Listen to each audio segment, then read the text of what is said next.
Welcome, beautiful Paris Saint-Germain family. In the past 2 weeks, I recently came across this video which is titled Why PSG is Struggling in the Champions League.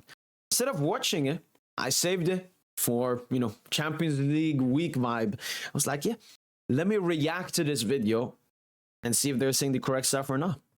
Let's go. All right, people, buckle up. Let's do this. Absolutely unacceptable for the biggest club in all of France. They straight up little brothering the teams in their league, only to deliver underwhelming performances in the Champions League. In their first match against Girona, they were cooking, but Dembele must have been watching Blue Lock before the game.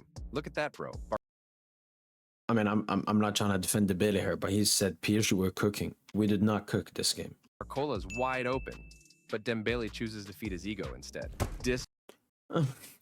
I mean, Dembouz didn't even feed it. I mean, that he had it for such a long time, you could say somewhat fed his ego. Look at that, but Dembouz was just stupid. Like, there's been some instances with Mbappe before I'd be like, oh my god, Mbappe's selfish there. Like, Dembouz is just stupid here. Couldn't decide what he wanted to do. Open, didn't even take a shot. Chooses to feed his ego instead. Disappointing. PSG did score because this goalkeeper's trash. This nigga is trash. This performance leaves much to be desired. One of their biggest problems is their inability to finish chances, poor decision-making, and a lack of awareness. Again, I'm not trying to defend. Our clinicality has been very bad. I think it's by far the worst in the Champions League when you look at XG and goals scored, at least before the Salzburg game. But that's not really the main reason why we're losing games. This was on full display against Arsenal. Havertz scored the first goal, but look at the defenders. Nobody marked him. And bro... No, I agree. Pacho, Marquinhos, and Donna, how he came out, that was disgusting. Oh, look at Vitinha. He looked at Havertz 3 times. I mean, that's Neves. Saw he was unmarked and still did nothing. Mendes and Pacho just let Havertz stroll in and take his booty. I don't really know how that's Neves' fault. I mean, he didn't show it. It's more doing Vitinha, letting Trossard come in. And then I would say it's Pacho, Marquinhos, and Donna there at the end. Like that guy in the Boondocks. I came looking for booty. Nah, this defense is a joke. Saka scored the second goal, and both goals in the first... Okay, I mean, that was a joke. That was a disgusting goal to concede. First half were like slaps to the head.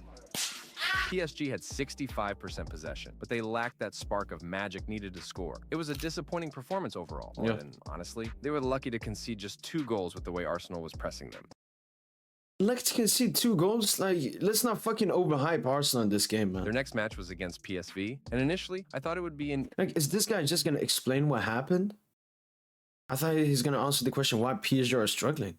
Easy win for PSG because, on paper, they are the better team. But I was sadly wrong. It started with Dembele almost scoring, but Lang was like, nah, let me show you how a real man scores. PSG stand on business. In the second half, when Hakimi scored to equalize. The type of nigga stand on business, nigga. One man arm against 50, nigga. What you wanna do that? The game ended in a draw, but once again, PSG dominated possession with 61% and had 26 shots, but only... I mean, you see how bad that is, 26 shot, 8 on target.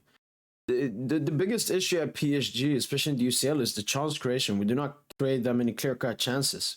And that a lot of it has to do with the static dead possession ball we play. 8 on target. It's clear that PSG needs a star just by analyzing these 3 games. In the First of all, you didn't fucking analyze any of the games you bought. You just looked at them. And yeah, 100%. I mean, UCL is a moments tournament and you need moments players. But again, especially, I mean, you can say whatever you want about the Arsenal game. Plus, Dembouz missed it. But the PSV and Girona game, we lost those games because of the football that our manager wanted us to play. We were so slow. We barely did anything. But chance creation was, clinicality was definitely an issue. But I think it's way bigger problems than that. 2023 to 2024 season, Mbappe scored 2 goals in the first 3 match days, and now someone needs to step up and fill his shoes. You just showed one of them was a penalty. And then, yeah, he scored 1 goal, okay? What shoes does the other guys have to fill? He ended the group stage 6 games. He scored, I think, 1 non-penalty goal in 6 games. Dreadful. Dreadful. So there is nobody's shoes that's trying to be filled. Stop this fucking Mbappe shit, man. 3 players who can do it are Dembele, Kolo Muani, and Barcola. Okay, this guy doesn't watch PSG because Kolmani's not even in the ranks. These guys have the talent to be the next stars for PSG, but Luis Enrique needs to find the right formula to make them work together. And bro, here's the crazy part. By match day 3 of the 2024 to 2025 season, Mbappe had already scored more goals than the entire team combined. Hakimi's goal is the only one that counts because that Again, this Mbappe prop, what is he doing? Wait, like we're doing better in the league than last season. Last season we had 43 points at this part of the season. This season we have 46. We've scored like 30 goals. And now we have more goals. So what is he trying to do with this Mbappe stuff, man? Mbappe was holding us back last season.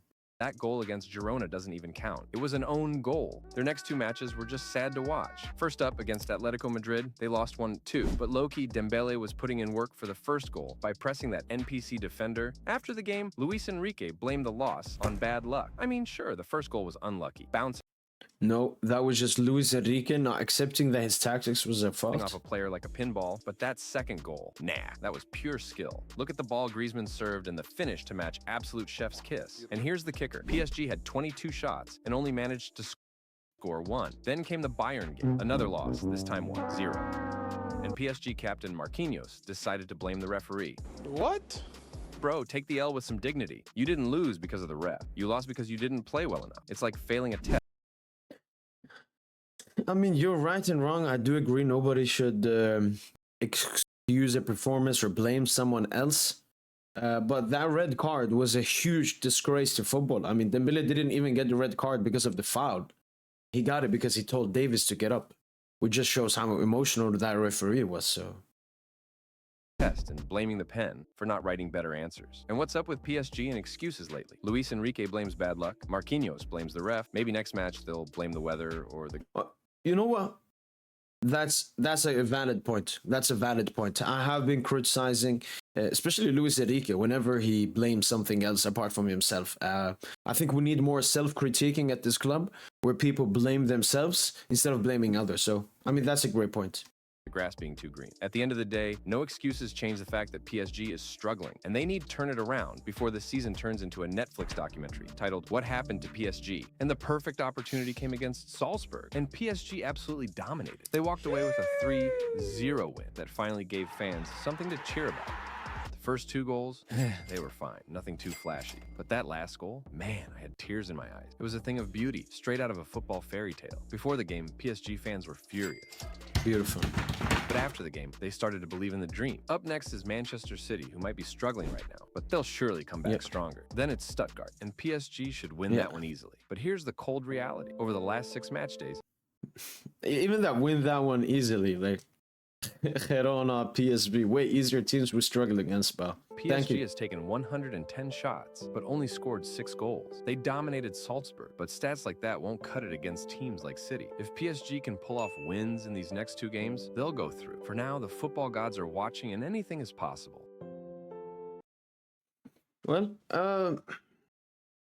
I don't really know how I feel about this video because it really didn't answer the question why PSG is struggling in the Champions League. I mean, I would say the only valid point was how players are making excuses instead of, being actually honest about themselves and their performances, especially the manager, Luis Enrique. The clinicality has been a huge problem. But you brought up like the stats and the position and so on. Like having a lot of possession doesn't mean anything, really. It just means you have the ball. What you do with the ball is the most important stuff. And then you see, like, we take a lot of shots, but a lot of them are like really low XG, never going in because we're not creating clear-cut chances. And then our players are like, oh, let me take shot here, let me take shot here and there and there. But as I said, it didn't really answer the question. It gave some small stuff. Yeah. I mean, if I had to summarize how I feel, I think Paris Saint-Germain are struggling in the Champions League because of many different reasons. I think one of them, especially this season, was Luis Enrique, the football that he forced our players to play. Our players thankfully complained about it. They wanted to play more direct football. They wanted to have more freedom. And I mean, we've been on a win streak ever since Luis Enrique adapted this tactic. So something is going right. I also think, obviously, the clinicality. I also think not really the void of Mbappe, but having more of a goal scorer at top. Like Barcola, throughout his small career, has been known as a playmaker. Dembele has been known as a playmaker. We don't really have a goal scorer there, especially when Luis Enrique wants to play this false nine with Canguilí or Asensio. So it's like we play with 3 playmakers in attack and no actual goal scorer. So I agree with that. And then, I mean, we have some of a young and experienced team, especially compared to before when you used to buy players for like they were 25 to 28 years old and so on. But I'm feeling very confident. And as I always said, the group stage will always be forgotten as long as you go through it. So he mentioned Stuttgart and City game. We got to win. It's that simple. Hopefully, guys, have enjoyed this reaction video. If you ever find a video you would want me to react to, send it to me wherever you want. That's been it from boy PSGINT. Hopefully, guys have enjoyed this video. And as usual, bye.